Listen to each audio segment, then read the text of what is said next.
نحمده ونصلي على رسوله الكريم. أما بعد فأعوذ بالله من الشيطان الرجيم. بسم الله الرحمن الرحيم. والضحى والليل إذا سجى ما ودعك ربك وما قلى وللآخرة خير لك من الأولى ولسوف يعطيك ربك فترضى ألم يجدك يتيما فآوى ووجدك ضالا فهدى ووجدك عائلا فأغنى فأما اليتيم فلا تقهر وأما السائل فلا تنهر وأما بنعمة ربك فحدث. صدق الله العظيم. دا سورة الضحى دا مکی صورت تے او په ابتدائی سورتونو کې دی رسول پاک صلی الله علیه و آله وسلم چې کله قوم ته دعوت ورکو نو هغه ډیر زیات تنګ کو او وقتاً فوقتاً باندې په د باندې قسمه قسم سوالونه کول. په هغه کې ډیر داسې سوالونه چې هغه د علم غیب سره تعلق ساتلو او هغه به داسې سوالونه چې هغه به الله سبحانه وتعالی او د هغه وحی ته به رسول پاک صلی الله علیه وسلم انتظار کولو. دا صورت په داسې حالت کې نازل شوی دی چې کله رسول پاک صلی الله علیه وسلم باندې کافرانو څه قسمه سوالونه وکړو او رسول پاک صلی الله علیه وسلم ورته وی چې زه به تاسو ته ووایم، سبا به راته ووایم یا څه وخت ورته داسې خولی دی. نو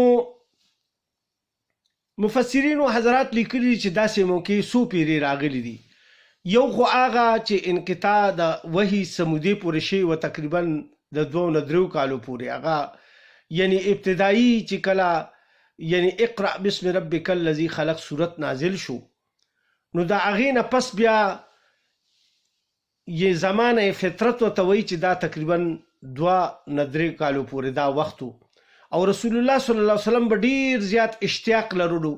چې کاش چې هغه فرشته بیا ما ته راشي چې کوم په غار حرا کې ما ته راغلی وه. نو رسول پاک صلی الله علیه وسلم ته بیا یو پیرا تقریبا 2 کالو نه پس یعنی جبرائیل علیه السلام الله پاک راولېږلو او هغه ورته صرف ځان وښولو د اسمان په کنارو باندې د هغې تفصیل تیر شوی دی د سوره مدثر او د مزمل په دغه کې. نو بیا وحی یعنی تیزه سره شروع شوه. بیا څه وخت پس یعنی کافرانو به داسې سوالونه کول وقتاً فوقتاً. یو پیرا د یهودیانو نه هغې تپوس وکړو چې یعنی مطلب دا دی روح څه ته وایي او نور داسې قسم سوالونه یې ترې وکړو. نو هغه رسول پاک صلی الله علیه وسلم ورته چې زه به ته سبا ووایم انشاءالله یې ونه وي. د دې د وجې نه جبرائیل علیه السلام ډېر ورځو پورې رانغو. نو خلکو بیا به دا افوا جوړه کا چې یعنی مطلب دا دی د رسول علیه صلات وسلام یعنی د محمد صلی الله علیه وسلم نه خپل الله خفه شوی دی او دی یې پرېښودو. یعنی اوس ولا هغه وحی نه راځي او هغه پیغام ورته نه راځي کوم چې هغه وایي چې ما نبوت د وجې نه ما ته د الله د طرف نه پیغام راځي، فرشته راځي، وحی راځي راته او قرآن په ما باندې نازلیږي.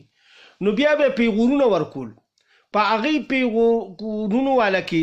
د ټولو نه غټ پیغور والا ښځه چې کوم ونو د ابولهب ښځه و ام جمیل نوم او دا ډېره زیاته شقي القلب وه. د دې په باره کې الله سبحانه وتعالی په تبت صورت کې تبت یدا ابی لهب و تب کې یعنی سوره لهب کې الله سبحانه وتعالی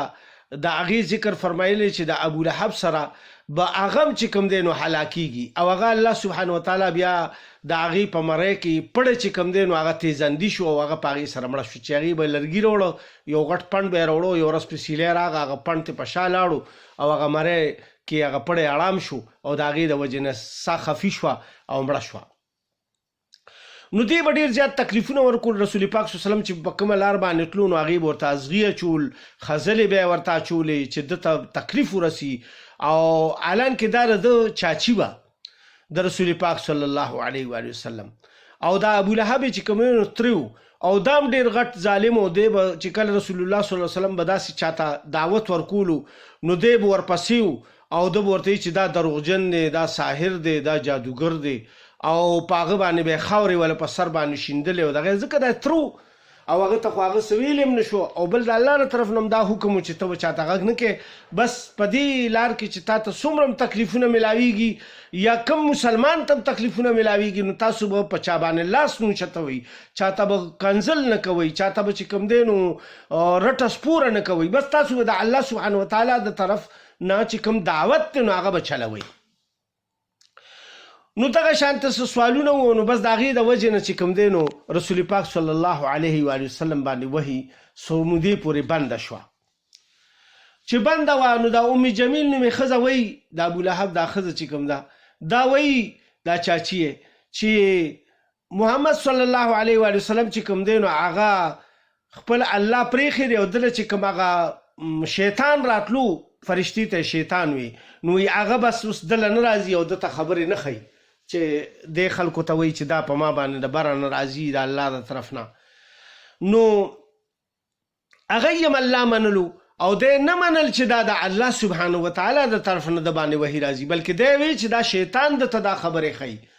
چې دی له پرې دین کې تفرقه پیدا کا او دا دین چې دی دا کوم دی نو دا غلط ثابت کو ته خپل دین ایجاد کا دی به د دې خبرې نه دا مطلب اخیستو لکه د مسلمانۍ او د اسلام دا خبره به دی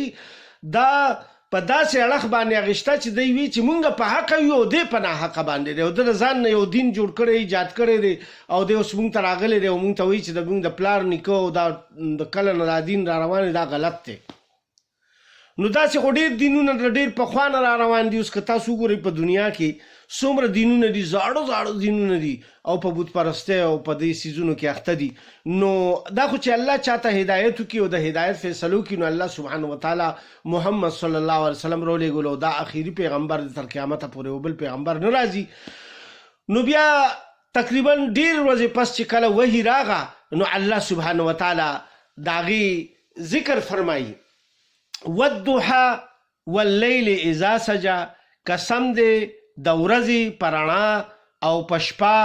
هر کله چې هغه راخوره شي ما ودعک ربک وما قلا چې نه یې پرېښې ته ستا رب او نه درنه خفه دی یعنی الله سبحانه وتعالی چې دا وحي کومه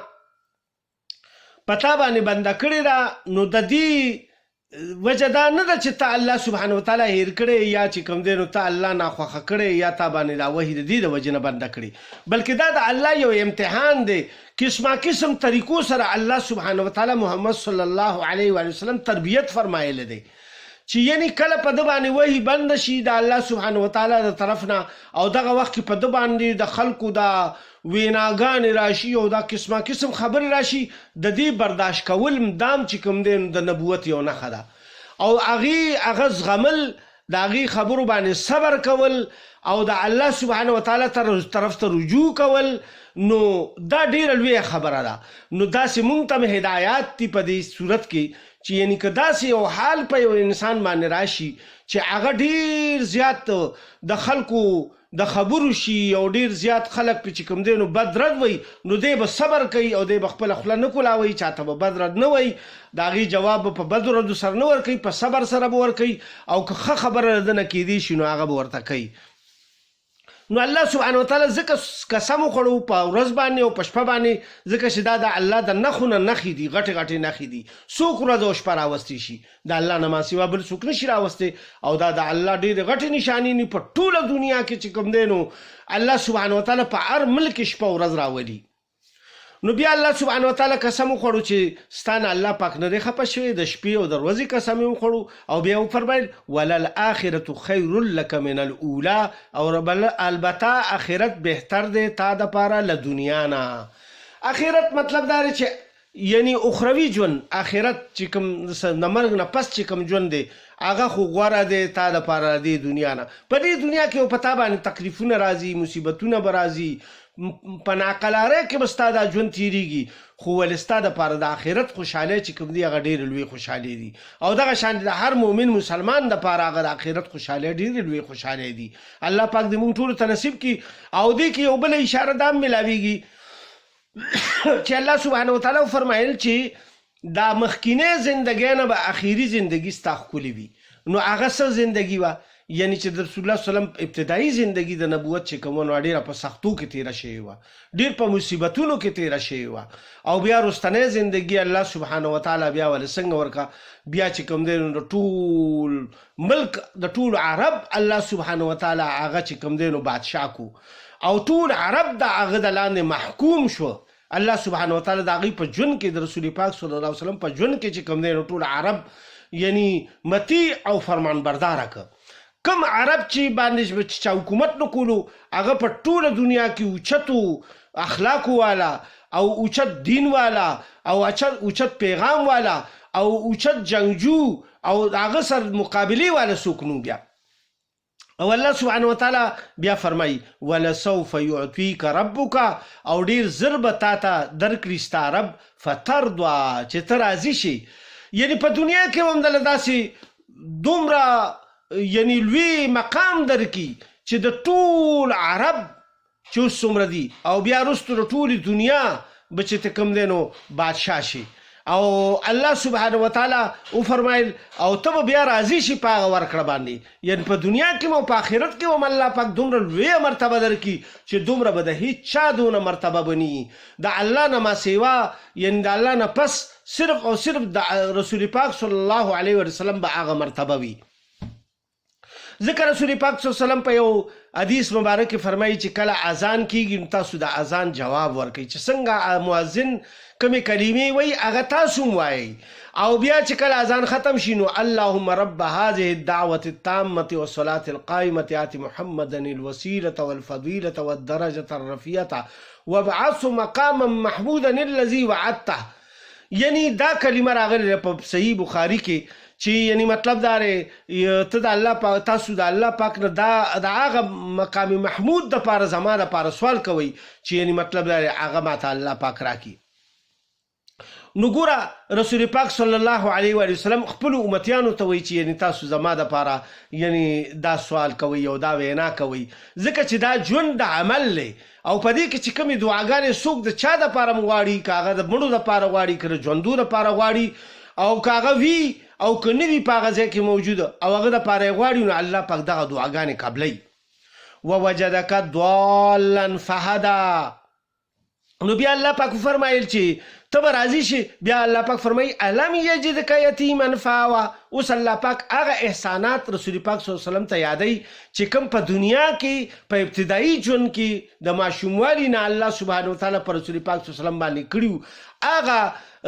یعنی احسانات ته بیانوي. الم یجدک یتیما فآوی، آیا د ونه موندلې ته یو یتیم بیا یې ځای درکړو. رسول پاک صلی الله علیه وسلم چې کله پیدا شو نو د پلار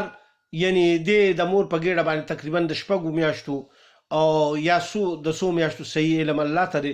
خو د پیدایش نه مخکې د پلار چې کوم دی وفات شوی او د یتیم پیدا شوی. ووجدک ضالا فهدا، او بیا یې وموندلې ته بې خبره، بیا یې درته در وښودله لار. دلته کې الله پاک وفرمیل چې ځای درکو، نو د ځای نه مراد دا و چې ګوره کله دی پیدا شو نو دی خو یتیم و، بیا د ده نیکه ژوندی و عبدالمطلب، نو هغه ژوندی و او هغه د سره دومره مینه وکړه چې هغه بلکل دی ځان سره وساتلو او د دې ډېر 2 کالو پورې چې کوم دی نو هغه سره مینه وکړه. بیا دی د مور په صبر شو او بیا چې کوم دی تقریبا 6 کالو پورې دی مور سره او بیا ته د مور سایم الله پاک وایشتوم یتیم شوم یسیر شو او بیا د هغې نه پس رسول پاک صلی الله علیه وسلم ابو طالب ته حواله کړی شو او دا د علي صاحب پلار و د هغه نور هم ډېر ګڼ زامنو او دیم چې کوم دی نو د هغه په کفالت کې لاړو او هغه چې کوم دی نو د ده تر اخر وخته پورې چې کوم دی نو د ده نګراني هم کړې ده او د ده هر قسم خیال یې ساتلی دی د خپلو بچو غوندې چې څنګه خپل بچي او علي صاحب او دغه شانتې دغه او د هغې احسان رسول پاک صلی الله علیه وسلم په دې حالت کې پوره کړو چې د علي صاحب ډېر وړوکی و دی پیدا شو نو رسول پاک صلی الله علیه وسلم بیا لوی و او دی چې کوم دی نو ښه بلوغت ته رسېدلی و ده بیا خپل کاروبار کولو او تجارت به کولو نو دا علي صاحب چې کوم دی نو دی بیا محمد صلی الله علیه وسلم په تربیت کې دی لوی شوی دی نو الله سبحانه وتعالی وفرمایل چې آیا ما ته یتیم نه وې موندلې او بیا مې درله ځای درکړو څومره په ښکلي طریقې سره مې بیا لوی کړي ووجدک ضالا فهدا او بیا یې وموندلې ته بې خبره بیا یې درته لار وښودله مطلب دا د دې څه ګوره د نبوت نه مخکې رسول پاک صلی الله علیه و وسلم یو سوچ کې به پروت او د کافرانو د عبادتونو ته به چې کته نو بس زړه به چې کوم دی نو خفي کېدو چې دا دی څه په ګمراهو کې اخته دي ځکه چې دین ابراهیمي علیه الصلاة والسلام چې کوم دی نو هغه دی بالکل بګړاو کړو حج بیت الله چې کوم نو هغه صرف د سندرو او د ټپو او د دې نوم جوړ شوی او په ګډېدو په ششنېدو تر دې پورې چې بربنډ به د بیت الله شریف نه یعنې تاوېده دومره ګمراهي زیاته شوې وه او دا به یې ثواب ګڼلو ای به وي چې یعنې دا کپړې مونږ پورې کمې دي نو دې کې مونږ ګناهونه کړي لحاظه دا به یې وغورځولې او په بربنډ به تاوېده دومره ګمراهي پیلو شوې وه لحاظه رسول پاک صلی الله علیه وسلم چې کله دې حالاتو ته کته نو دی بیا بالکل اخر کې چې کله دی د 40 سال شو او د غور او تدبر به کولو نو ده به وی چې یاره دا څه کوي دا خلک په کومه ګمراهۍ کې اخته دي نو دې ته بیا کناره کش شو او بیا لاړو غار حرا ته او هلته کې څونه ورځې چې کوم دی نو د قیام وکړو رسول پاک صلی الله علیه وسلم او هلته بیا دته چې کوم دی نو بیا د باندې وحي را شروع شوه نو هغه طرف ته اشاره ده الله سبحانه وتعالی فرمایي ووجدک ضالا فهدا او بیا یې وموندلې ته بې خبره بیا یې درته لار وښودله او دا ډېر خلک وایي چې یعنې مطلب دا رسول پاک صلی الله علیه وسلم ته د مخکې نه علم و دا ګوره د دې حدیث مبارک نه تاسو دا وګورئ په بخاري شریف کې او په ټولو کتابونو کې دا حدیث راغلی د ړومبی وحي دا حدیث مبارک چې ړومبي ځل باندې رسول پاک صلی الله علیه وسلم باندې کله وحي راغله او جبرائیل علیه السلام راغلو نو هغه ډېر زیات پریشان او یریدو او کور ته چې راغو نو دته دا اندازه نه وه چې دا څوک دي او څنګه چل دی او دا ما سره څه شوه لحاظه هغه ډېر ګبراو او بیا ورته چې په ما باندې کمبل واچوه او ما پټ که زما یخني کېږي او ډېره یره پې غالبه شوې وه بیا چې هغې خپل د تره زوی له بوتلو نو هغه چونکې د کتاب یعنی ماهر او عالم هغه مخکې یعنی کافرانو نه بیا هغه عیسایت قبول کو او بیا هغه چې کوم دی نو هغه وخت عیسایي و او کتاب به یې لوستو انجیل او تورات به یې لوستو لحاظه هغه ورته ووایي چې نه دا خو د الله مقربه فرشته را په تا باندې راځي او هغه چې کوم دی نو تاله وحي راوړې ده او دا خو د الله کلام دی او کاش چې هغه وخت زه ژوندی وي چې کله دا خلک تا چې کوم دی نو د دې ملک نه او د دې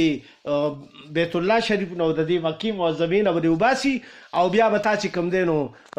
یعنی مطلب دا دی د دې ځای نه وباسي او تا باندې به ډېر ظلمونه کېږي وایي کاش چې هغه وخت زه ژوندی وي او ما سره قوت طاقت وي او ما د دې خلکو مقابله کړې وه او دا ټولې خبرې په تورات او په انجیل کې لیکلې شوې وي ځکه ورته هغه داسې خبره وکړه نو دا هغه بیا لږ اطمینان وشو او بیا په دویم ځل چې کله جبرائیل علیه السلام هغه د اسمان په کنارو باندې ولیدو نو په هغه وخت کې هم د رسول الله صلی الله علیه وسلم باندې بیا هغه یره غالب شوه او کور ته راغو بیبي ته یې ویل چې په ما باندې کمبل واچوه او بیا ما هغه فرشته او هغه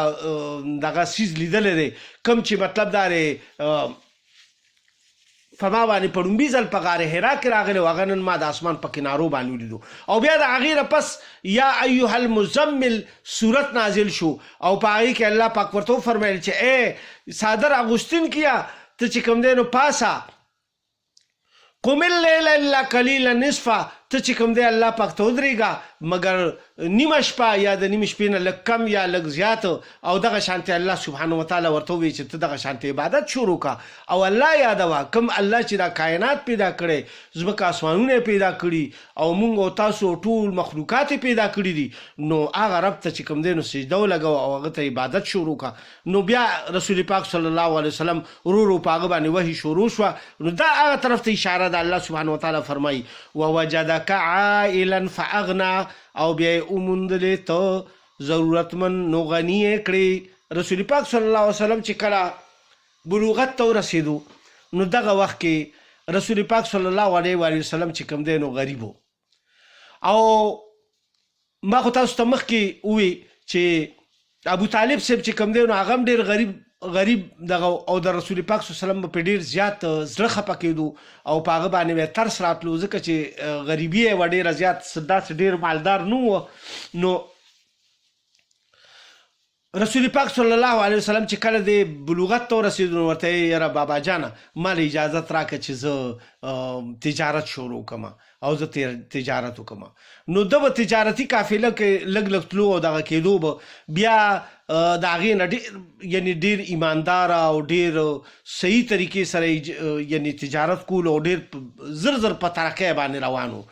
نو خدیجة الکبرا رضی الله تعالی عنها ته چې کله پته ولګېده چې دغه شانتې محمد صلی الله علیه وسلم چې کوم دی نو دی تجارت کوي نو هغه ډېره مالداره بیبي او د هغې خاوند مړ شوی او هغې سره ډېر زیات مال و لہذا رسول پاک صلی الله علیه وسلم ته پیغام راولېږلو چې که چېرې ته تجارت سامان وړي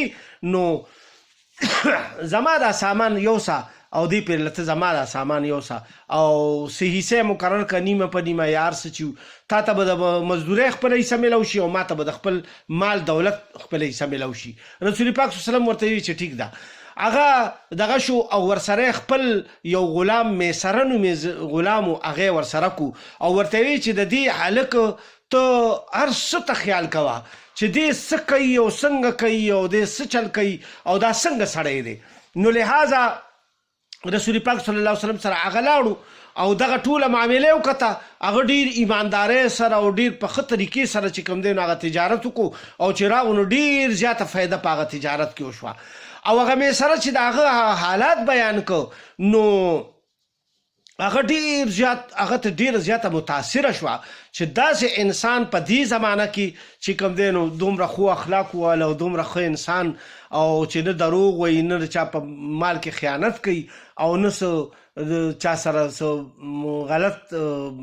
محفل کوي هېڅ هم نه کوي او ډېر ښه انسان دی نو د هغې زړه راغو چې یاره د سره نکاح وکړم او رسول پاک صلی الله علیه وسلم په زړه کې م الله سبحانه وتعالی واچول نو بیا هغه چې وله پیغام ورکولو نو هغه تر ته اولوي نو بیا یې تره وی چې ټیک ده زه به ورته ووایم هغه خو ډېره مالداره ښځه ده خو چې وبه مني او که وبه نه مني خو الله سبحانه وتعالی چې کله زړونه دغه کي نو هغه منور وي نو هغه چې کله ورته پیغام ورکړو نو بس هغې ومنله هغې دغه وکړو بیا کله چې واده شو نو رسول پاک صلی الله علیه وسلم ته ټول مال ورکو خدیجة الکبرا او ورته یې چې ته دا څنګه استعمالوې او څنګه یې دغه کوې نو هغه شانې استعمالو نو هغه پکې تجارت کولو ما خو تاسو ته ووي رسول پاک صلی الله علیه وسلم دغه وخت کې د 25 کالو او خدیجة الکبرا رضی الله تعالی عنها د 40 کالو وه او خو د چې کوم دی نو ډېر په ایماندارۍ سره 15 کاله پورې دا یعنې تجارت وکړو او چې کله د 40 کالو شو نو دکې ما تاسو ته مخکې دا عرض وکړو چې دکې دا دغه پیدا شو د به چې را خلک لیده چې را غلط طریقو سره د عبادتونه کوي او د الله سبحانه وتعالی نافرمانی کوي په بیت الله شریف کې دا کوم کیسې چې روانې وي او دا کوم رسمونه رواجونه روان وو نو ډېر زیات رسول الله صلی الله علیه وسلم متاثره کړو نو د بیا چې کوم دی غار حرا ته لاړو او د هغلته نه بیا کله چې د باندې وحي راغه نو بیبي ورته وایي چې داسې کار دی چې تا خو چاله تکلیف هم نه دی ورکړی تا چا سره زیاتې هم نه دی کړی تا به خدای پاک نه خرابوي ته د مسکینانو د غریبانانو مرسته کې د یتیمانو خیال ساتي تا به الله نه ازاروي. نو لهذا بیا هغې ورته ووایي چې زما دا مال ټول ستا مال دی او چې څنګه ته استعمالوې. د هغې نه پس بیا رسول پاک صلی الله علیه وسلم د 40 کالو نه پس ټک کار نه دی کړی او همدغه ټول مال چې کوم دی نو دی استعمال کړی دی. او رسول پاک صلی الله علیه وسلم فرمایل د دې په زندګۍ کې چې دا کومې پورې ژوندی وه رسول پاک صلی الله علیه وسلم بلې بیبي سره واده هم نه دی کړی، بله نکاح هم نه ده کړې د هغې په ژوند کې. دا دومره او د هغې به چې کله صفت او د هغې به چې کله بیان راغو نو رسول الله صلی الله علیه وسلم د سترګو نه به اوښکې روانې شوې او ویې به چې واقعي ډېره اوچته ښځه وه او ډېره دغه ښځه وه. او په ټولو خلکو کې د ټولو نه لومبۍ مسلمانه شوې ښځه چې کوم ده نو هغه خدیجة الکبرا رضی الله تعالی عنها ده. او چونکې رسول پاک صلی الله علیه وسلم اول خطاب خو کور والو ته وکړو او کور والو ته دعوت د اسلام ورکړو. نو خدیجة الکبرا رضی الله تعالی عنها په کور کې وه، هغه چې کوم ده نو مسلمانه شوه. بیا علي صاحب د هغه په خصمانه کې و، علي صاحب ته ووایي هغه مسلمان شو. بیا دغه میسره غلام چې کوم دی ده ته ووایي هغه مسلمان شو. نو د کورنۍ ټول خلک ماشاءالله ټول مسلمانان شو. باقي لوڼه وغیره او دا بچي چې کوم نو دا خو ډېر ماشومان خو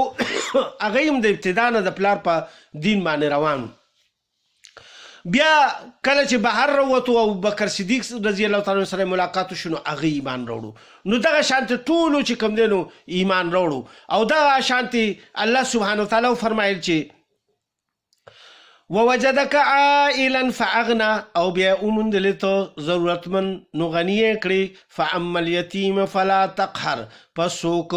چې یتیم دی په د سختي مه کوه، یعنی یتیمانو سره سختی مه کوه. یتیمان چې وویني نو هغې له شفقت او مینه ورکوه چې وایي څوک د یتیم په سر باندې د شفقت او د محبت لاس راکاږي د ده د لاس د لاندې چې څومره ویښته م راشي ده له الله پاک دومره نیکی چې کوم دی نو په عملنامه کې ولیکي. او وایي که یو یتیم کم یو کور کې یو یتیم اوسیږي او هغه سره ښه معامله کیږي، هغه سره ښه د هغه تربیت کیږي او ښه سلوک ورسره کیږي، د خپلو بچو غوندې ساتي، نو وایي دغه کور چې کوم دی نو په ټولو کې ښکلی کور دی او ښه باعزته کور دی او د الله په نزد باندې ډېر اوچت کور دی. او وایي چې په کوم کور کې یو یتیم وي او هغه سره بده معامله کیږي او ښه سلوک ورسره نه کیږي نو وایي دا بدترین کور دی. رسول پاک صلی الله علیه وسلم فرمایلی دي په یو حدیث مبارک کې. نو ځکه الله پاک دلته کې وفرمایل چې یتیمانان مه دغه کوه، ځکه چې تم یتیم او یسیر پاتې وي نو په یتیم باندې ډېر خیال ساته. او یتیم چې کوم دی نو ډېر د خیال ساتلو وړ وي، ځکه چې د هغه پلار ني، د هغه مور ني او هغه ډېر بې اثري وي. نو د هغه په سره شفقت او محبت ساتل دا ډېر زیات اوچت عمل دی. واما السائل فلا تنهر، او کوم چې سوالګر دی نو هغه مه راټه. یعنی کوم سوالګر چې تاسو له راشي نو څه خو وله ورکوئ که نه. یعنی که یو ګوره یو انسان دی هغه سره هیڅ هم نه که نه نو یو 10 روپۍ خو ورسره وي که نه، 10 روپو څه قیمت دی نن سبا. او که چېرې فرض کړه 10 هم ورسره نه که نه نو ورته په ښو الفاظو سره رخصت کړي چې الله پاک درله ډېر درکړي او معاف کا او ما سره اوس دې وخت کې څه نشته، یا داسې که نه وایي بس ورته وایي چې معاف کا د الله د رضا لپاره که نه. خو که چېرې فرض کړه یو فقیر داسې وي چې هغه تا سره نیغ شي یا هغه سره کلک شي او ته 2-3-4 پیرې هغه ته ووایې یاره معاف که وروره پرېمې ده، یا زه څه مسله وي هغه په خپله ټینشن کې وي یا څه مسله کې نښتې وي او دی ورسره خامخا بحث کوي نو بیا ورته لږ په تیزه ویلی شي چې یار بس پرېموده که نه په قلار. نو داسې دې باندې علما فرمایي چې ډېر دغه نشته، خو لیکن حتی الوسه کوشش پکار دی چې یو سوالګر سړی اون رټي. او سوالګر لم پکار دی چې هغه یعنی په خبره باندې پوه شي او چې کله ورته یو سړی څنګه خبره وکړي نو هغه ته بلکې لاسه بیا هم دعا وکړي، که پیسې ورکړي نو هم دې ورته دعا وکړي او که پیسې وله ورنه کړي نو هم دې ورته دعا وکړي. واما بنعمت ربک فحدث، او چې کوم نعمت دی ستا د رب هغه بیان کړه. دلته الله سبحانه وتعالی د شکر یو طریقه مونږ ته ښولې ده چې وایي کوم سړي ته کوم څیز میلاو شوی دا د الله نعمت دی، لہذا د دې شکر دا دی چې دې د دغه نعمت شکریا ادا کړي او دې دا خلکو ته بیان کړي چې دا مال الله را کړي دي، دا مال الله را کړي دي. خو دا ده چې د حق والا لورې ګټلي وي نو دا وایه چې مال الله را کړي دي، که په حرامه دې ګټلي وي نو داسې بیا مو وایه چې مال الله را کړي دي. الله چاله حرام نه ورکوي او نه چاته وایي چې ته حرام وکړه، نو د حرامو دولت چاته مه یادوي چې الله لره را کړي دي. او چې کوم د الله په صحیح طریقه کوم مال درکړي د هغې ډېر زیات الله سبحانه وتعالی ته دغه کوه چې یا الله د الله سبحانه وتعالی مال دا راکړي دي او الله ټولو خلکو له ورکړي دي. نو او وایي چې څوک د سره په دنیا کې یو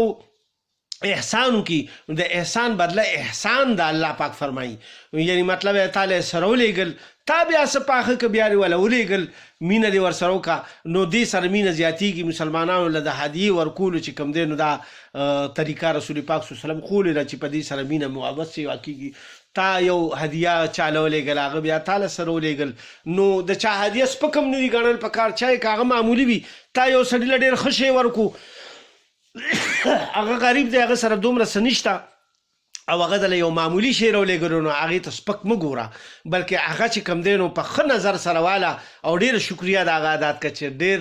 مهرباني یاره دې څه ضرورت نو خیر زه چې تا وکړو نو ډېره ښه مهرباني الله سبحانه وتعالی تعالی ډېره درکړي. په خوشحالۍ باندې هغه په روڼ تندي باندې هغه قبلول یعنی هغه اغشتل. و اما بنعمت ربک فحدث او چې کوم نعمت ستا د رب هغه بیان کړه. نو د الله یعنی نعمت خو بیا ضرور بیانول پکاري چې کوم نعمتونه الله پاک مونږ له راکړي. الله سبحانه وتعالی دې زمونږ دا ناسته په خپل درګاه قبول او منظوره کړي او مونږ ته په دې باندې د عمل کولو توفیق راکړي. زمونږ دا ناسته دی الله سبحانه وتعالی په خپل درګاه قبول او منظوره کړي. یا الله مونږ نه کارونه والے چې ستاسو د رضا او د لقا او د قرب سبب جوړ شي په مونږ کې په کورونو هسپتالونو کې څومره مؤمنان مسلمانان بیماران دي شفایاب کې څوک قرضداران دي قرضونه اخلاص کې د چا څه شرعي حاجات دي الله د خپل غیبي خزانو ورته پوره کړي د حق حلال د رزق فراغ سبب د ټولو مسلمانانو په خپل کور کلي وطن باندې وکړي. زمونږ آبا او اجداد څومره مؤمنان مسلمانان چې وفات شي د ټولو مغفرت وکړي او مونږ ته هم دا راتلونکي منزلونه اسان کړي او په آخر کې مو دا عظیم الشانه کلمه نصیب کړي چې لا اله الا الله محمد رسول الله صلی الله علیه و آله وسلم.